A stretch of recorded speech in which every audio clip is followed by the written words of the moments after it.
पश्चिमी उत्तर प्रदेश में कांवड़ मार्ग पर पड़ने वाले बाजारों को लेकर एक आदेश मुजफ्फरनगर के एसएसपी का 4 दिन पहले आया, जिसमें उन्होंने कहा कि अपनी अपनी दुकानों के आगे प्रोप्राइटरशिप के नाम और वो दुकान किसकी है ये आपको लिखना होगा। मंतव्य ये था कि यहाँ से गुजरने वाले जो कांवड़िए हैं वो कहीं ऐसे दुकानों पर न चले जाएं जो मुस्लिम समाज से ताल्लुक़ रखती हैं, जिससे आस्था और शुचिता भंग होने की आशंका है। और ये बात सबसे पहले मुजफ्फरनगर में उठाई थी आचार्य यशवीर जी ने, और वो मेरे साथ हैं इस समय। आचार्य जी, ये क्या पूरा मामला था? आपको किस तरह का एक जो आशंका थी वो बनी हुई थी, क्या मांग आपने रखी थी?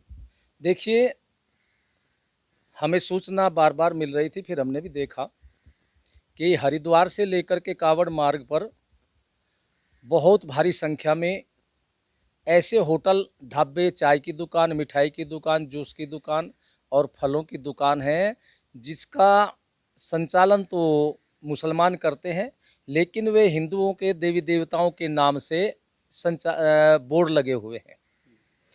तो फिर हमने विचार किया कि जब इन लोगों के द्वारा ये घटनाएं आती रहती है कि ये हिंदुओं के भोजन में थूकने का, मूत्र करने का, गौमांस मिलाने का कार्य करते हैं, मीडिया के माध्यम से जानकारी हुई, तो फिर ये लोग अपने ऐसे खाद्य पदार्थ की जो दुकानें हैं इनकी, होटल आदि, वहाँ भी करते होंगे। तो इससे तो हमारे कांवड़ियों और जितने भी सनातन धर्म के लोग श्रद्धालु हैं, हरिद्वार जाते हैं, वे भी खाते हैं, उनका भी धर्म भ्रष्ट होता है और अशुद्ध खाना उनको मिल जाता है, जिसको कोई भी नहीं खा सकता। तो ये विचार करके हमने पिछले वर्ष आवाज़ उठाई, तो मुजफ्फरनगर के जितने भी ऐसे मुसलमानों के होटल, ढाबे आदि थे, वो सारे सील हो गए। इस वर्ष भी हमने आवाज़ उठाई और हमारी बात को उचित मानते हुए पुलिस प्रशासन मुजफ्फरनगर ने ये निर्णय लिया कि जितने भी होटल, ढाबे हैं, उनके संचालकों के नाम मोटे मोटे अक्षरों में लिखे जाएंगे। चाहे वो होटल हो, ढाबे हो, मिठाई की दुकान, चाय की दुकान, फलों के ठेले आदि हो, उन पर सब लिखा जाएगा और वो लिखा जा रहा है। हमने पिछले वर्ष भी योगी आदित्यनाथ जी के पास चिट्ठी लिखी थी, प्रार्थना की थी, और इस वर्ष भी हमने उनसे निवेदन किया कि ये केवल मुजफ्फरनगर का नहीं, ये तो पूरे ही उत्तर प्रदेश का विषय है, इस पर आप लोग भी कार्रवाई करें। तो उन्होंने हमारी बात को उचित मान करके कल इस पर निर्णय लिया कि पूरे उत्तर प्रदेश में जो भी होटल, ढाबे, चाय की दुकान, मिठाई की दुकान, जूस की दुकान, फलों की दुकान है, उस पर उनके मालिक और संचालक का नाम लिखा अनिवार्य है। और हमने एक पत्र धामी जी को भी, जो उत्तराखंड के मुख्यमंत्री हैं, उनको भी लिखा था, और कल भी हमने प्रेस वार्ता की थी, निवेदन उनसे किया था, तो उन्होंने भी ये हमारी बात को उचित मान करके उन्होंने भी निर्णय लिया है। तो हम योगी आदित्यनाथ जी का बार बार कोटि कोटि धन्यवाद करते हैं कि उन्होंने उचित समय पर ये कार्य लिया, धर्म रक्षा का, और धार्मिक भावनाएं कोई गलत ना हो, सबको अच्छा भोजन मिले, उनके लिए योगी जी का बहुत बहुत धन्यवाद। और धामी जी का भी हम बहुत बहुत धन्यवाद करते हैं। और इसके साथ साथ हम भारत के यशस्वी प्रधानमंत्री आदरणीय श्री मोदी जी को भी कहना चाहते हैं कि ये केवल उत्तर प्रदेश की समस्या नहीं, उत्तराखंड की समस्या नहीं है, ये पूरे भारत की समस्या है। तो वे कानून बनाएं कि जो भी होटल, ढाबे, चाय की दुकान, मिठाई की दुकान या खाद्य सामग्री की कोई भी अपनी ऐसी दुकान चलाएं, दुकान के मालिक का मोटे अक्षरों में और संचालन करने वाले का मोटे अक्षरों में, कर्मचारियों का भी वहाँ पर नाम लिखा जाना चाहिए। और जिस प्रकार से उत्तर प्रदेश और उत्तराखंड में निर्देश जारी हुआ है, मैं हरियाणा के मुख्यमंत्री और दिल्ली के मुख्यमंत्री, राजस्थान के मुख्यमंत्री से भी कहना चाहता हूं कि इस धार्मिक कार्यक्रम को सफल बनाने के लिए और किसी की भी धार्मिकता को ठेस न पहुंचे और सबको शुद्ध भोजन मिले, उन्हें भी अपने अपने राज्य में ऐसा निर्देश कर देना अब चाहिए। आप ये चाहते हैं कि आपने जो चीज़ यहाँ पर इम्प्लीमेंट कराई है, जो ज़मीन पर कानून उतारा गया है, नियम उतारा गया है, ये एक बड़े कैनवास पर अब आए और पूरे देश में लागू हो। लेकिन महाराज जी, आपने देखा होगा कि जैसे ही मुजफ्फरनगर के एसएसपी ने ये आदेश किया और फलों की ठेली पर जो पर्टिकुलर जो प्रोपराइटर हैं उनके नाम दिखना शुरू हुए, उसके बाद एक विमर्श शुरू हो गया पूरे देश में और जो विपक्ष के नेता हैं वो टारगेट कर रहे हैं योगी जी की सरकार को और कह रहे हैं कि इससे जो सांप्रदायिकता का जो बिगड़ाव है वो देखने को मिलेगा और जो सौहार्द है वो कहीं ना कहीं टूट रहा है। देखिए, विपक्ष का कार्य होता है सही बात, जो उनके विपरीत लोग हैं अगर वो सही कहेंगे तो उन्हें तो उसका विरोध करना है। और ये विपक्ष के लोग, इनका कार्य है कि मुसलमान किस बात से खुश होता है उसका समर्थन करना। यदि हिंदू इन मुसलमानों के द्वारा थूका गया झूठा भोजन खाएं, मूत्र किया हुआ भोजन खाए, गौ मांस से मिला हुआ भोजन खाए, या इन मुसलमानों के द्वारा हिंदुओं के ऊपर हमले होते हैं, वे सारी बर्दाश्त हिंदू समाज कर ले, तब तो है भाईचारा, सौहार्द है। और यदि अपने रक्षा के लिए हिंदू समाज के लोग खड़े होते हैं, आवाज़ उठाते हैं, तो ये कहते हैं कि ये सौहार्द बिगाड़ने का है, वातावरण बिगाड़ने का है, इससे भाईचारा खत्म हो जाएगा। अरे जिस समय कश्मीर के अंदर रेडियो पर अनाउंस करके ये घोषणा की थी कि जितने भी यहाँ हिंदू और ब्राह्मण हैं वे कश्मीर रात रात को छोड़ दे, अपनी स्त्रियों को यहीं छोड़ दे और नहीं तो उनका कत्ल कर दिया जाएगा, और वहाँ कुछ छोड़ करके भाग गए, कुछ मार दिए गए, तब ये विपक्ष के लोग जो इस तरह की बातें कहते हैं, उस समय वातावरण नहीं बिगड़ा था क्या? उस समय भाईचारा खत्म नहीं, उस समय क्यों नहीं बोले?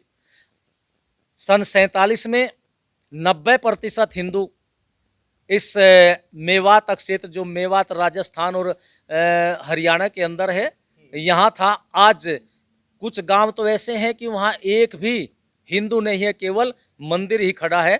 तो इस तरह के वो हिंदू कहाँ गए? उनकी आवाज़ उठाने वाले ये विपक्ष के लोग नहीं हैं, तब भाईचारा कहाँ गया? तो इसलिए मैं कहना चाहता हूँ कि स्वार्थी दोषम न पश्यति, स्वार्थी आदमी किसी भी कार्य को करने में दोष नहीं देखता, वो केवल अपना स्वार्थ देखता है। उन मुसलमानों के समर्थन में बोलने से इनकी वोट बैंक बढ़ता है, ये उनका स्वार्थ है। इन विपक्ष वालों का न कोई धर्म है न कोई देश है, इनका धर्म और देश केवल कुर्सी है। अपनी कुर्सी को बचाने के लिए या कुर्सी प्राप्त करने के लिए ये मुसलमानों के समर्थन में किसी भी सीमा पर जा सकते हैं, ये उनका विषय, उनके ऊपर छोड़ो। जी, यही बात ठीक बीजेपी के ऊपर लागू होती है। बीजेपी भी हिंदुओं की पार्टी कही जाती है और वो भी अपना वोट बैंक बनाए रखने के लिए इस तरह के आदेश कर रही है।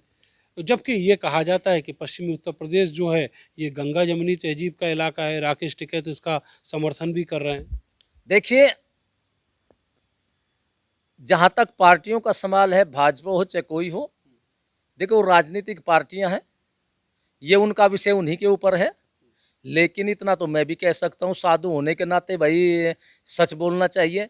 हमारे मोदी जी जो प्रधानमंत्री है वो तो ये कहते हैं सबका साथ, सबका विश्वास और सबका विकास, तो फिर भेदभाव तो रहा नहीं। और फिर भी उनकी इस बात पर भी कोई आपत्ति करे या फिर भी दोष लगाए, तो ये दोष लगाने वाले के ऊपर आधार है, उनको कौन रोक पाएगा? लेकिन ये जो गंगा यमुना तहजीब कहते हैं, ये गंगा नहीं, तो पूरा भारत ही ऋषियों का देश है। यहाँ तो ऋषियों की मर्यादाएं चलती है, और ऋषियों के इस देश में केवल एक छोटे से छोटे क्षेत्र की बातें नहीं होती। हमारे तो वेदों के अंदर आता है वसुधैव कुटुंबकम, सारा संसार अपना है, और जितने भी प्राणी हैं वो हमारी आत्मा के ही समान है। तो फिर हम ऐसी भेदभाव की बातें नहीं करते, और जो करते हैं वो भी किसी स्वार्थ के वशीभूति कह रहे हैं, लेकिन हमने जो आवाज़ उठाई है अपने सनातन धर्म की रक्षा के लिए और सनातन धर्म के लोगों को शुद्ध भोजन मिले, किसी भी षड्यंत्र के अंतर्गत उनके भोजन में थूकने का, मूत्रने का, गौमांस का या ऐसी औषधि का मिश्रण न मिल जाए जिससे कि वे लोग हिंदुओं को नपुंसक बनाने के लिए ऐसी औषधि उनके भोजन में डाल लें। महाराज जी, आपने कहा कि वसुधैव कुटुंबकम वाली जो भावना है वो रहती है। क्या आपको लगता है कि ये जो आदेश इम्प्लीमेंट हुआ है, इससे जो मुस्लिम समाज है वो अपने आप को कुछ बैक फुट पर या कुछ मानसिक रूप से निराश महसूस करेगा? नहीं, निराश क्या करेगा? मान लिया उन्होंने अपने नाम लिख दिए तो उससे क्या प्रभाव पड़ता है? दुकान तो चलती है तब भी उनकी। आपको लगता है कि संवैधानिक रूप से ठीक है? नहीं, संवैधानिक रूप में ठीक है और वैसे भी ठीक है। आप लोग देखिए कि जितने भी मुसलमान हिंदू बस्ती में देवी देवताओं के नाम का प्रयोग करते हैं, वे ही मुसलमान जब मुस्लिम बस्ती में अपना होटल, ढाबे, मिठाई की दुकान, चाय की दुकान चलाते हैं, वे मुस्लिम नाम से चलाते हैं, तो वे वहाँ पर हिंदू देवताओं के नाम से क्यों नहीं चलाते? उन्हें वहाँ चलाना चाहिए। अगर वो यूँ समझे, कहे कि भाई हमारे तो इनकी आस्था है, और यदि वे कहे आस्था है तो अपने घर में सनातन धर्म के लोगों की तरह मूर्ति रख करके पूजा क्यों नहीं करते? सनातन धर्म के लोगों की तरह हरिद्वार से कावड़ लेकर के क्यों नहीं आते? उन्हें भी कावड़ लेकर के आना चाहिए। अच्छा, मेरा आपसे आखिरी सवाल ये है कि ये आदेश तो जो है कागजों में लागू हो गया और उसका जो असर है वो भी दिख रहा है, लेकिन क्या आप कोई ऐसी मुहिम चलाने वाले हैं जिससे इस पूरे आदेश में जो चीज़ें इम्प्लीमेंट होनी है, जो चीज़ें लागू होने हैं, उनका वेरिफिकेशन हो सके? देखिए, हमारा कहना ये केवल कावड़ कावड़ तक नहीं है, ये सदा सदा के लिए है और ये सदा सदा के लिए ही रहेगा।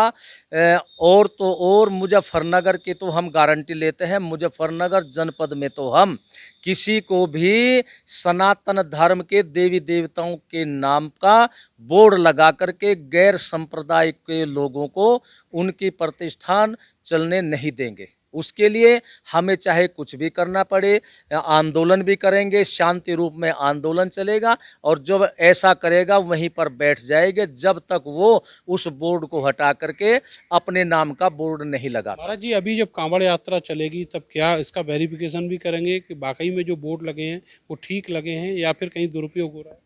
नहीं, दुरुपयोग नहीं हो रहा है, वो ठीक रहेगा और जहाँ कोई ऐसा बोर्ड होगा उसको समझाएंगे और समझाएंगे, नहीं मानेगा तो फिर वहाँ बैठ जाएंगे सभी हिंदू समाज के लोग और बस फिर वो हटा ही लेगा। जब बैठेंगे निवेदन करेंगे, भाई जब निवेदन होता है, निवेदन से तो बड़ी बड़ी बातें हो जाती है। बहुत बहुत शुक्रिया आपका हमसे बातचीत करने के लिए।